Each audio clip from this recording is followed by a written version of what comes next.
야곱이야. 또 만나게 돼서 반갑습니다.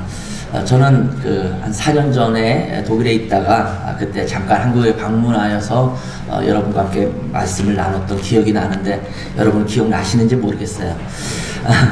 다시 만나서 너무 반갑고요. 제가 이제 한국에 완전히 귀국을 해서 4년 전에 들어왔어요. 그래서 조금 그때 여기 설교하고 독일에 들어왔다가 제가 독일에 있는 모든 사역을 접고 한국에 들어와서 안식년을 보냈습니다. 안식년을 보내면서 독일에서 뭐 나와야겠다라는 생각 갖고 나온 건 아닌데 하나님의 또 일하시면 또 우리가 모르잖아요.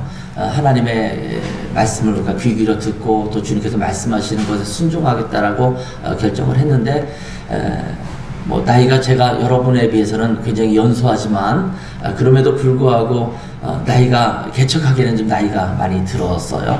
그런데 나이가 많이 들었음에도 불구하고 이제 60이 다 돼서 개척을 시작해서 지금 3년째 사역을 하고 있습니다.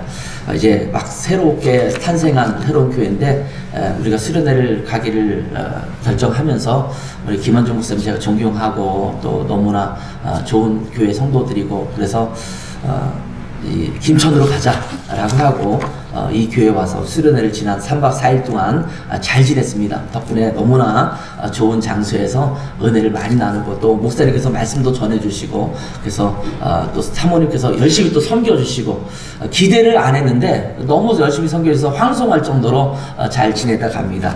너무나 반갑고 감사합니다. 여러분과 함께 오늘 나눌 말씀은 저희가 사실은 수련회를 하면서 저도 이제 말씀을 함께 성도들과 함께 나눴는데 야곱의 이야기를 쭉 나눠왔습니다. 야곱의 이야기를 나누면서 어쩌면 수련회를 계속 우리 함께 했던 우리 성도님들은 마지막 시리즈의 마지막 부분이고 여러분에게는 시리즈와 관계없이 또 주님께서 오늘 야곱을 통해서 말씀하시는 그 말씀을 통해서 여러분들 하시는 말씀이 있다라는 생각이 듭니다. 야곱은 여러분도 잘 알다시피 하나님 앞에 큰 민족을 이루겠다라는 약속을 그 부모님 때로부터 받았거든요. 그들이 뱃속에 있을 때부터 그렇게 받았고 그렇게 태어났습니다. 그리고 야곱은 특별히 하나님께서 야곱을 통해서 큰 민족을 이루겠다 아브라함에게 약속하셨던 그 민족을 야곱을 통해서 이루시겠다고 하는 말씀을 주셨기 때문에 우리가 흔히 말하는 비전의 사람이었어요.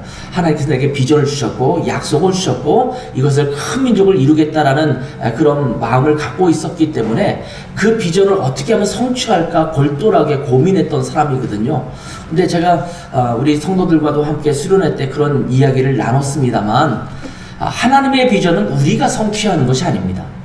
하나님이 주신 약속은 하나님이 이루시는 거지 하나님께서 약속을 주시고 네가 이렇게 열심히 해 노력해 그러면 그것을 내가 성취하게 해줄게 이렇게 하시는 게 아니거든요. 그렇기 때문에 야곱은 하나님이 주신 약속을 붙잡고 계속 그것을 바라보고 하나님께서 그때 말씀하시는 것에 순종하면 되는데 야곱은 하나님이 주신 약속을 내가 어떻게든 만들어 보기 위해 자기의 방식대로 또 자기의 생각대로 애썼던 사람이 야곱입니다.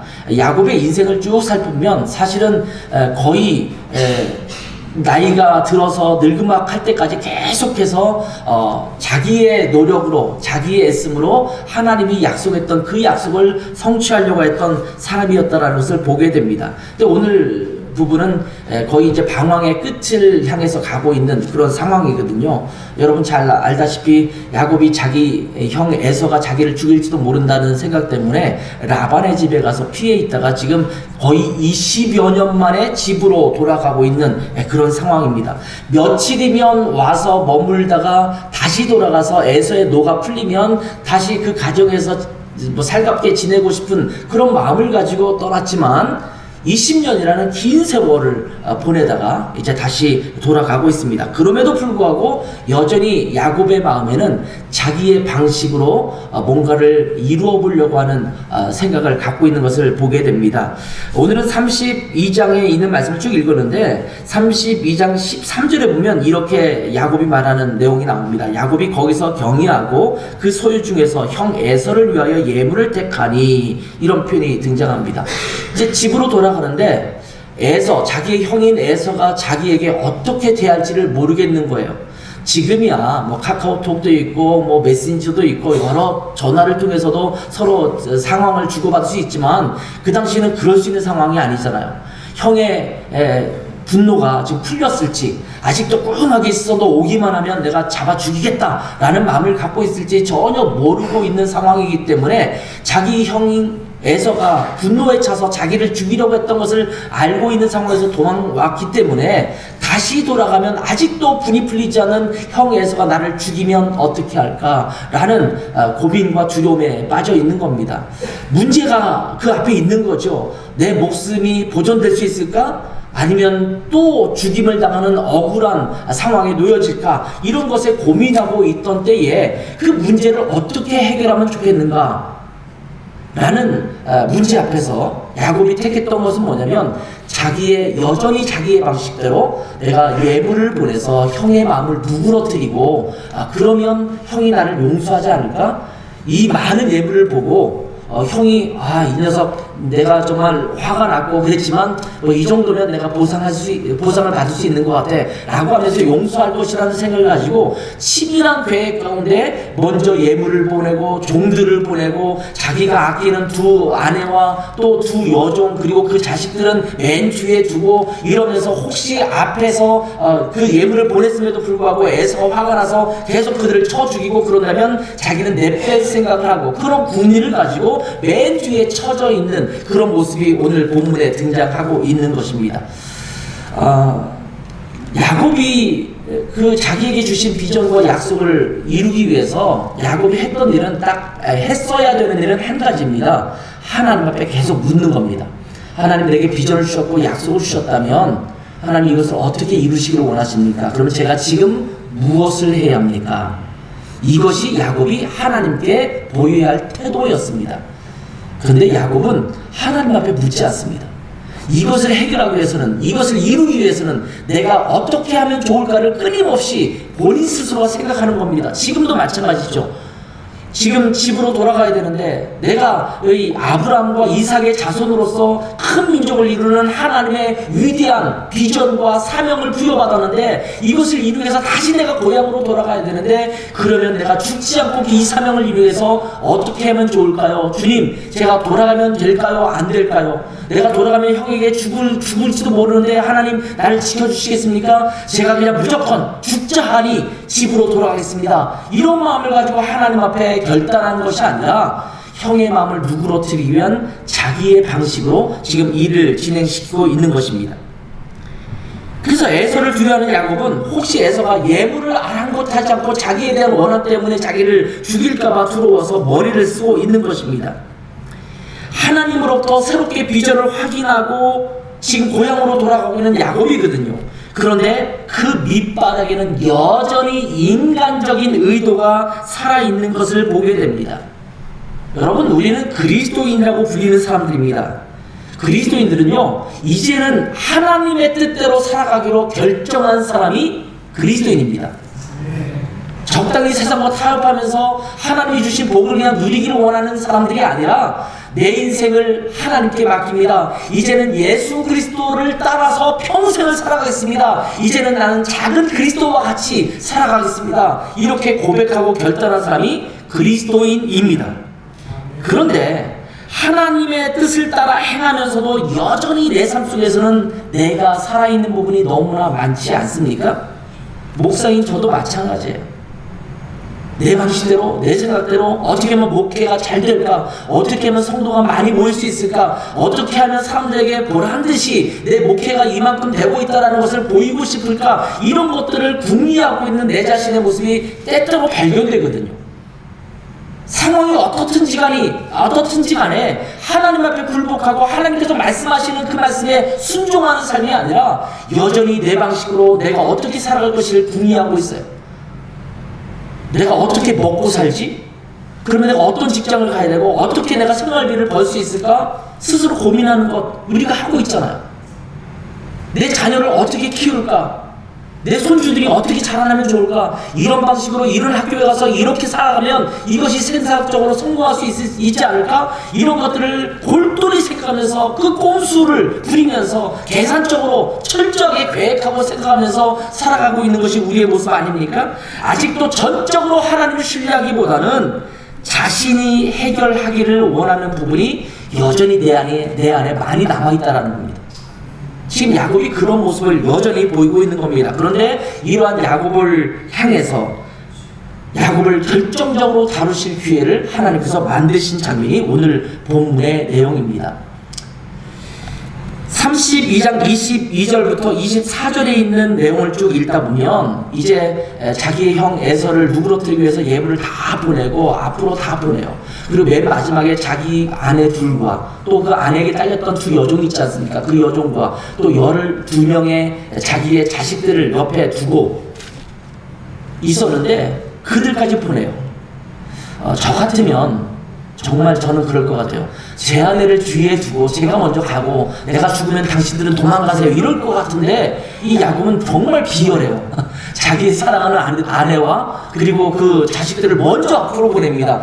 처음에 종들이 죽고 예물들이 죽고 그 다음에 자기 가족들이 죽으면 나는 맨 마지막에 내빼겠다라는 그런 십보가 거기 남아있는 것을 보게 되거든요. 그리고 맨 뒤에 홀로 남았습니다. 물론 이 홀로 남기 위해서 나는 혼자 하나님 앞에 기도하기 위해서 이렇게 남기 위해서 자녀들과 또 아내들까지 먼저 앞으로 내보냈었다라고 우리가 해석할 수 있지만 너무 이것은 야곱을 과대평가하는 겁니다. 야곱의 지금까지 살아온 여정을 보면 야곱이 그런 의도를 갖고 있을 것이라는 생각이 들지 않습니다.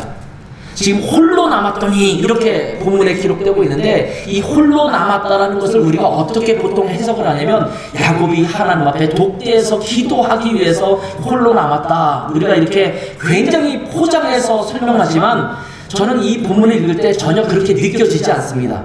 지금 홀로 남아있는 이유는 두려움 때문입니다. 형 에서가 나를 죽일까 안 죽일까? 지금 내 고향으로 돌아가는데 내가 목숨이 온전하게 고향으로 제대로 돌아갈 수 있을까 못 들어갈까? 내가 지금까지 머리를 써서 계획을 세워서 이렇게 준비했는데 이것이 통할까 통하지 않을까? 이런 고민으로 혼자 남아있는 것입니다. 근데 여러분 이렇게라도 홀로 남아있는 시간에 하나님께서 이 야곱을 만나주기로 결정하십니다. 이 홀로 있는 삶의 자리 이것이야말로 하나님과 만날 수 있는 그리고 삶의 변화를 경험할 수 있는 정말 좋은 자리입니다. 제가 이번째 수련회를 왔는데 수련회에 여러 장점들이 있지만 그 중에 하나는 뭐냐면 세상과 일단은 단절하고 자기 가족들도 단절하고 일터도 단절하고 자기 사업도 단절하고 일단 이곳에 와서 집중하잖아요. 하나님께만 집중하잖아요. 어제도 우리가 수련회를 마치면서 마지막 시간에 여러 이야기들을 나눴는데 다들 기도 제목 나누고 이럴 때 그러니까 거의 비슷하게 하는 얘기가 이거였어요. 여기서 너무 좋았고 하나님 말씀에 은혜를 받았고 이렇게 살아야겠다고 결심을 했는데 내일부터가 문제입니다. 돌아가면 내가 이렇게 계속 살아갈지가 고민됩니다. 왜냐하면 직장 가야 되잖아요. 또 만나야 되잖아요. 계속 부딪혀야 되잖아요. 근데 이때 얻었던 마음과 결정을 계속 유지할 수 있을까? 이것이 고민이라고 이야기합니다. 집중하여 다른 것들을 차단하고 하나님을 만나는 시간이 그만큼 중요한 것입니다. 홀로 있다는 말은요, 영어로는 두 가지 단어가 사용될 수 있어요. 그러면 하나는 뭐냐면 loneliness입니다. loneliness, 이거는 외로움이라는 표현으로 많이 이야기를 해요. 근데 여기서 표현하는 홀로 있다라는 표현은요, loneliness가 아닙니다. 혼자 있는 외로움, 이 시간이 아닙니다. 여기면 solitude라는 단어를 사용하는 게 훨씬 좋습니다. 이 solitude라고 하는 말은 뭐냐면 다른 사람을 의식할 필요가 없이 자기를 성찰할 수 있는 삶의 자리를 갖는 것, 이것이 solitude예요. 혼자 있는 거예요. 혼자 남아있는 거예요. 하나님과 대면하는 시간입니다. 나와 내 자신을 대면하는 시간입니다. 외롭고 힘들어서 홀로 있는 시간이 아닙니다. 문제 가운데 고민하면서 홀로 생각하는 시간이 아닙니다. 하나님을 만나 뵙고 하나님의 생각을 듣고 내가 그 하나님의 말씀에 어떻게 대면하는가를 볼 수 있는 그 시간이 바로 이 솔리튜드, 혼자 남아있는 시간입니다. 적나라하게 자기 자신을 정직하게 볼 수 있는 삶의 자리입니다. 이런 의미의 홀로 있음이 우리에게 반드시 필요합니다. 현대인들은 너무 바쁘잖아요. 그러니까 혼자 있을 만한 시간이 없어요. 집에 가면 가족들과 함께 보내고 또 직장 가면 직장의 일들을 하면서 사람들과 함께 대면하고. 그런데 혼자 있는 시간에는 여러분 무엇 하십니까? 대부분은 휴대폰 바라보고 있고 텔레비전 바라보고 있고 그러고 있잖아요. 그 모든 것을 차단하고 혼자만 있는 시간을 우리가 너무나 갖지 못할 때가 많거든요. 이 혼자 있는 시간에 가장 정직하게 자기 자신을 들여다보고 볼 수 있도록 해야 하는 것입니다. 내 가면을 벗고 자신의 모습을 꿰뚫어 볼 수 있는 그 시간이 필요합니다. 우리가 함께 드리는 이 예배도 있지만 이 예배 말고도, 함께 드리는 예배 말고도 우리가 홀로 하나님을 맞닥뜨리는 그런 시간이 반드시 필요한 것입니다. 그런 의미에서 매일 짧게라도 시간을 내서 하나님 말씀을 묵상하고 하나님의 음성을 듣고 하나님께 집중하는 시간이 필요할 줄 믿습니다. 사람들과 어울려서 흥청망청하게 보내는 시간은 자기 자신을 잃어버릴 수가 있습니다. 나도 모르는 내 모습, 그리고 사람들에게 보이기를 원하는 내 모습으로 바뀔 때가 많거든요. 선하게 보이고 착하게 보이고 어떤 때는 내 주장이 읽히지 않도록 좀 강하게 주장하고 이러면서 사람들과 어울릴 때가 참 많습니다. 술에 취해 있으면 자기 자신을 제대로 바라보기 힘들잖아요. 조용히 맑은 시간, 맑은 정신을 가지고 솔직하게 자기 자신을 대면하고 하나님 앞에서 자기를 조명할 수 있는 시간, 이것이 필요합니다. 하나님이 나의 주인이시고 내 삶의 주관자시고 내 삶을 모두 섭리하시는 역사의 주관자라고 믿는다면 늘 하나님 앞에 이 홀로 주님을 대면하는 시간을 반드시 가져야 될 줄 믿습니다. 여러분, 야곱이 홀로 남아서 이 밤에 지금 도대체 무엇을 하고 있는 것일까요? 아까도 말씀드렸지만 그가 기도하기 위해서 남았다. 저는 이 문맥 속에서 그렇게 보이지가 않아요. 그냥 고민하고 있는 거예요. 근데 24절 보세요.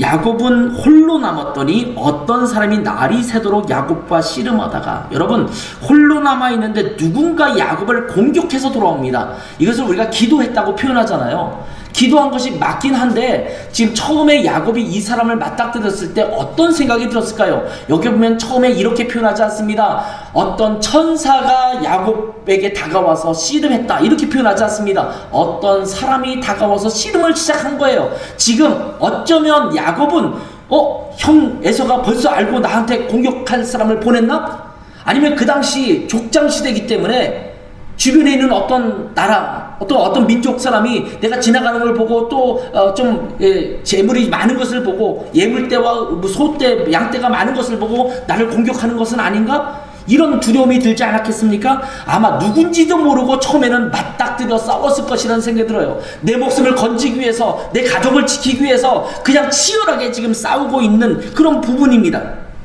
그래서 목숨을 다 건 지금 싸움을 시작했습니다. 그러다가 한참 싸우다가 아마 깨달았을 것이라고 저는 생각이 들어요. 이 싸우다 보니까 이거는 예사 사람이 아니네? 이거 하나님이 보낸 천사인가? 이미 베델에서 하나님의 천사를 오르락내리락 하는 것을 경험했던 야곱이 아마 문득 그런 생각을 갖기 시작했을 것입니다.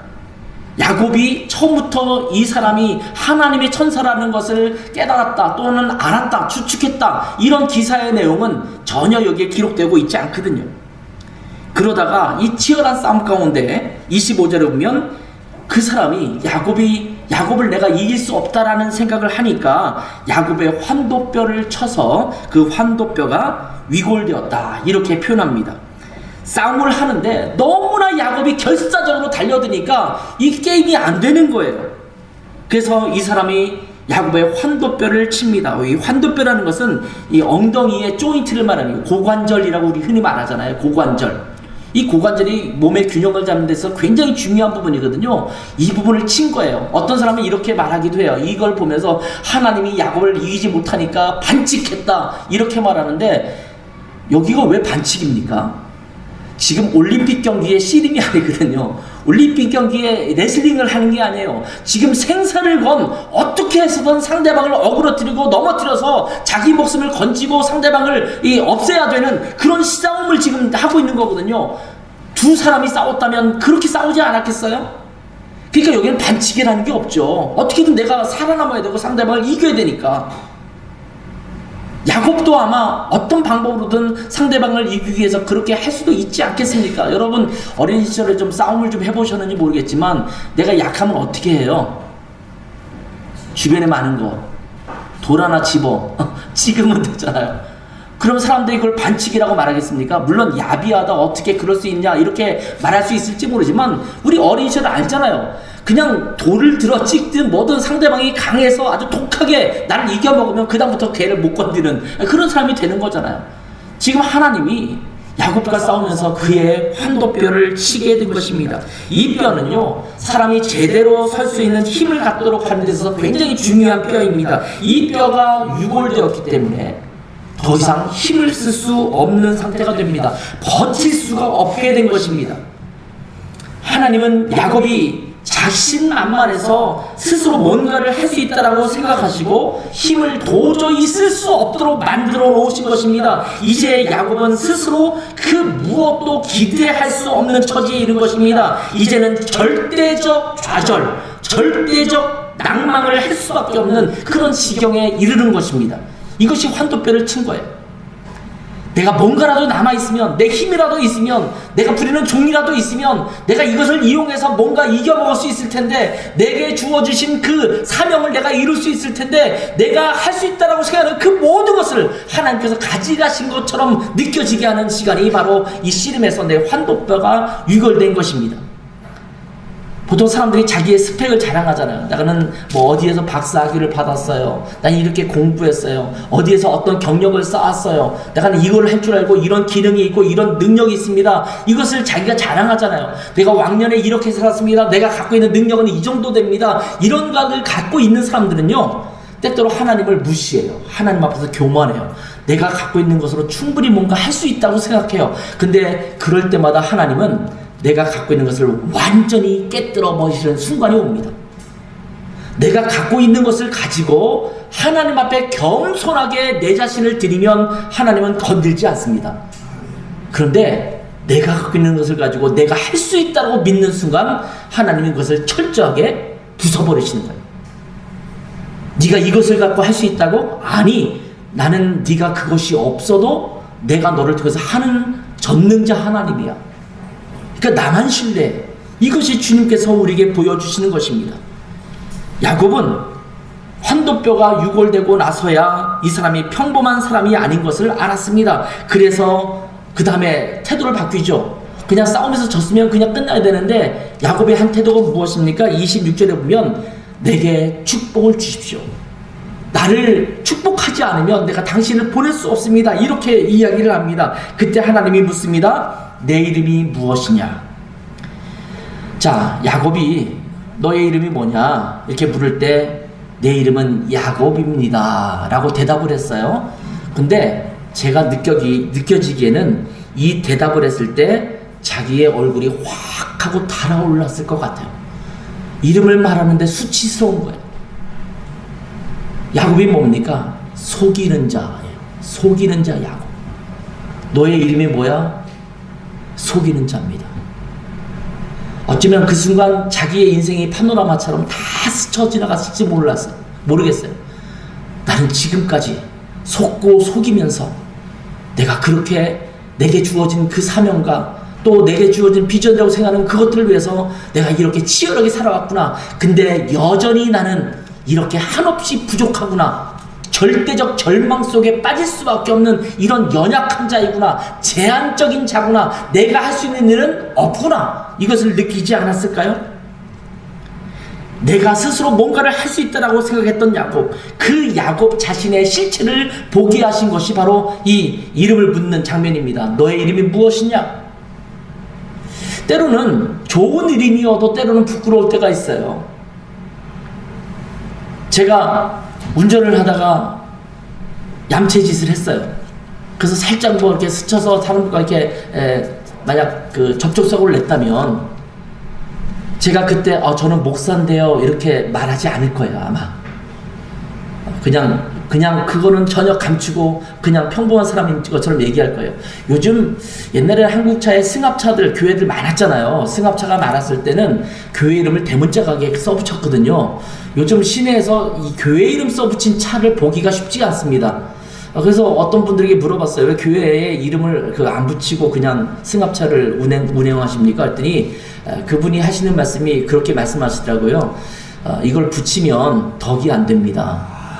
왜 덕이 안 됩니까? 그랬더니 가끔 끼어들기도 하고 신호도 위반하고 그래야 되는데 거기에 무슨 교회 딱 써 있으면 교회차가 저러네 라고 생각하니까 덕이 안 되니까 안 붙인다는 거예요. 그래서 뭐 스티커처럼 해서 뗐다 붙였다는 것을 주일만 붙이기도 하고 그런다라는 거예요. 내가 그리스도인입니다 라고 말할 때 여러분은 주변 사람들에게 당당하십니까? 직장에서 나는 그리스도인입니다. 엄마랑 또는 자식들이랑 또는 아빠랑 대판 싸울 때 너는 누구냐? 나는 그리스도인입니다 라고 할 때 여러분의 얼굴은 화끈거리지 않습니까? 내 이름에 걸맞은 사람이 돼야 되잖아요. 내가 목사입니다 라고 말하면 목사로서 당당할 수 있어야 되잖아요. 근데 목사라고 말하는데 위축되고 부끄럽고 내 삶은 그렇지 못한데 이러면 뭔가 잘못 살고 있는 것 아니겠어요? 그 그리스도인도 마찬가지입니다. 내가 김천 남북교회 성도입니다.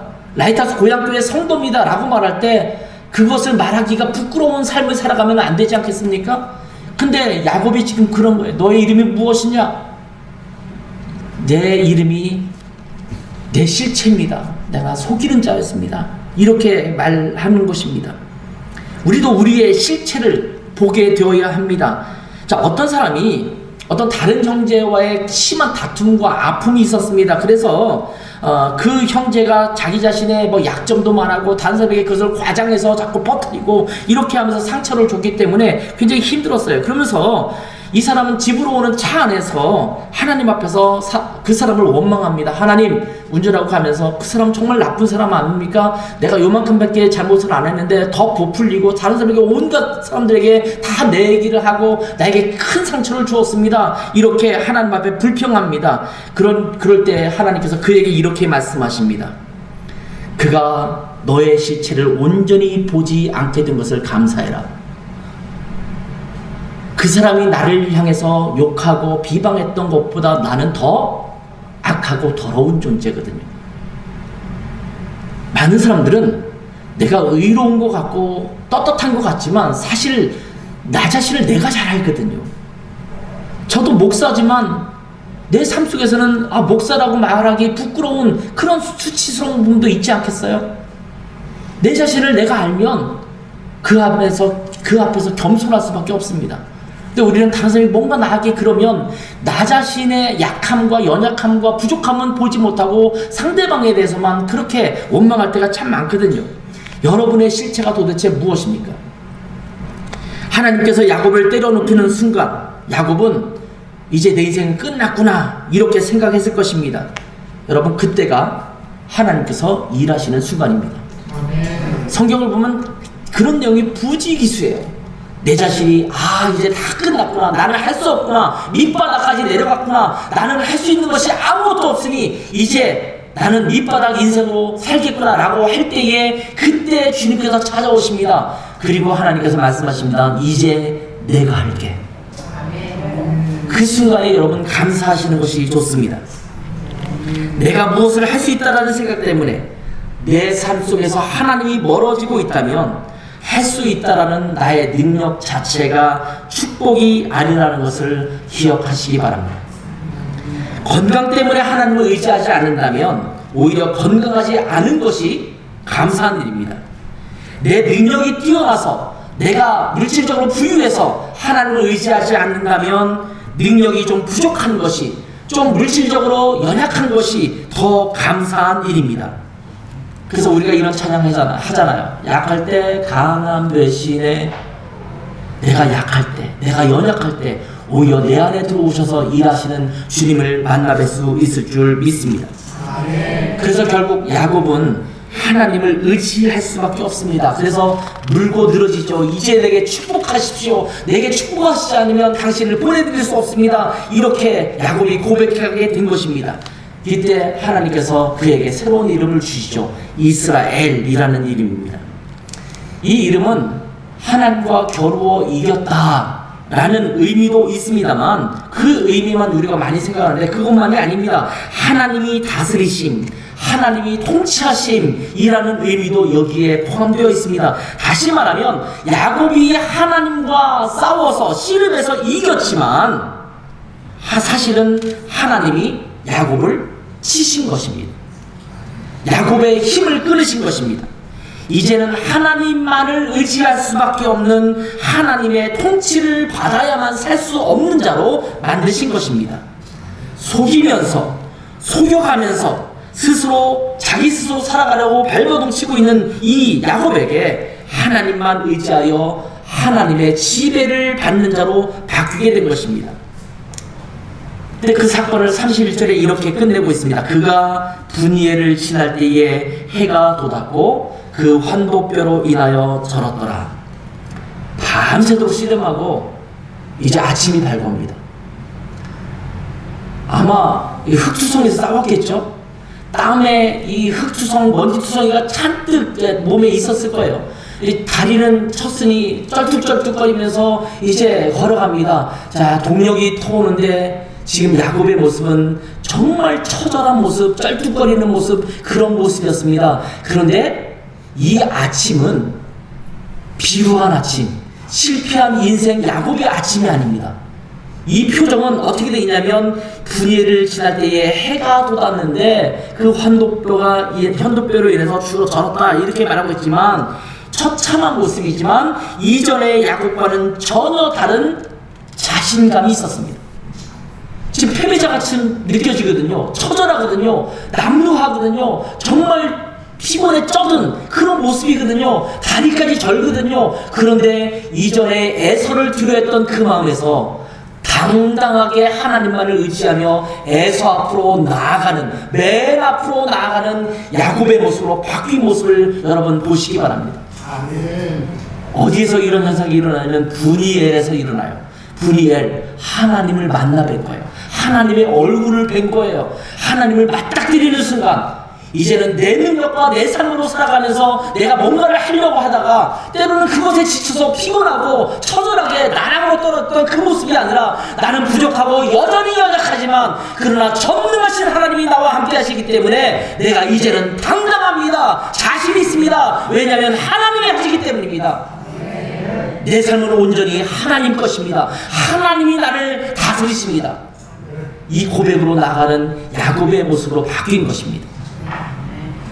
우리도 인생의 처절한 그 나락으로 한번 떨어져 보는 것도 참 좋습니다.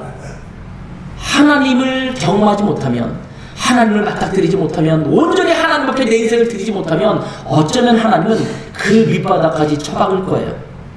저희 교회는 매일성경이라는 그 큐티 잡지 책을 가지고 거기 나오는 본문을 가지고 큐티를 하거든요. 요즘 예레미야서를 묵상하고 있습니다. 예레미야서가 어떤 내용입니까? 하나님 앞에 불순종했던 유다를 치는 거잖아요. 바벨론을 통해서 치는 거예요. 망하는 거예요. 하나님의 나라가 멸망합니다. 70여 년 동안 포로 생활합니다. 처절합니다. 그런데 그 나락이 떨어졌을 때, 아, 우리나라는 이제 망했구나, 희망이 없구나. 그럴 때에 하나님은 예레미야를 통해서 다시 희망의 메시지를 줍니다. 너가 연약하지, 아무것도 할 수 없지, 그러나 내가 너를 회복시킬 것이야. 우리가 주님 앞에 그런 자로 서기를 바랍니다. 내 능력으로 내가 뭔가를 하려고 하는 것이 아니라, 내 능력으로 우리 교회를 이끌려고 하는 것이 아니라 하나님께서 말씀해 주십시오. 그러면 그 말씀대로 순종하겠습니다. 그러면 하나님께서 역사하실 줄 믿습니다. 이런 고백으로 나아가는 여러분 되시기를 주님의 이름으로 축원합니다. 기도하겠습니다. 하나님 아버지, 우리는 우리가 잘난 것처럼 생각해서 하나님을 무시하고 우리의 멋대로, 우리의 생각대로, 우리의 계획대로 살아갈 때가 너무나 많습니다. 우리의 가정을 그렇게 일구하려고 하고, 우리의 일터를, 사업을, 우리의 직장생활을 그렇게 해서 성공하려고 하지만 하나님 없이는 아무것도 아닌 것을 저희가 고백합니다. 이제 우리의 주인 되신, 주관자 되신 하나님 앞에 우리를 내어맡기게 도와주시고, 내 능력을 빼고 내 힘을 빼고 하나님만을 의지하며 승리할 수 있도록 축복하여 주셔서 예수님의 이름으로 기도했습니다. 아멘.